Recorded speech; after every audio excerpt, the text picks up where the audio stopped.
Most people think trust comes from confidence, from sounding sure, from having the answers ready.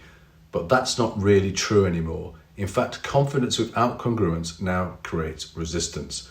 You can say the right things, you can look polished, you can sound completely certain, and people will still hesitate.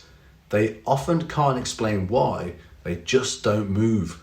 That hesitation isn't skepticism, it's their nervous system saying, something here doesn't feel safe enough to commit to. So here's the shift most people miss. People aren't asking, is this person impressive? They're asking, is this person safe to trust with my decision? That might be my money, my time, my reputation, my health, my identity. We live in a world full of performance. Everyone sounds confident now. Everyone has a framework. Everyone has certainty. So confidence stopped being a useful signal. What people are scanning for instead is alignment. Does this person feel settled in themselves? Is anything being pushed, rushed, or managed? Because when something feels heavy, people don't move, not because they're resistant, but because they're overloaded. This is where most trusted frameworks go wrong. They treat trust as something you demonstrate, but trust isn't built by display. It's built by reducing friction. Let's reframe the 4 traits people usually talk about. Competence. This isn't about knowing everything. It's about making things easier to understand. Competent people simplify, they organise, they reduce the mental effort. If someone has to work hard to follow you, trust drops, even if you're technically right. People trust clarity more than brilliance.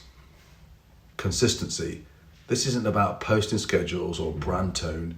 It's about identity, stability. Are you the same person when there's no upside, when the answer is not yet, when the conversation doesn't go your way?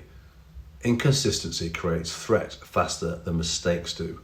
People can forgive you being wrong, but they struggle with unpredictability. Integrity. This is a rare one. Integrity is letting people opt out without consequence. No pressure, no urgency, no subtle guilt. The moment someone feels managed, trust collapses. Not because they think you're unethical, but because they realise the outcome matters more to you than their choice. Empathy. This isn't sympathy, and it's not just validation. Empathy is accurate. Can you name someone's hesitation more clearly than they can? If you can, they'll feel understood. If you can't, they'll feel handled. And handled people do not commit. Here's the uncomfortable truth. The moment you start trying to prove you're trustworthy, you usually stop being trustworthy because the focus shifts to you, your credibility, your image, your certainty. Trust isn't something you add. It's what's left when nothing feels off, when there's no excess explanation, no performance, no subtle push, when the conversation feels lighter, not heavier. Trust isn't built by doing more, it's built by removing friction. And confidence doesn't need to announce itself, it shows up as steadiness.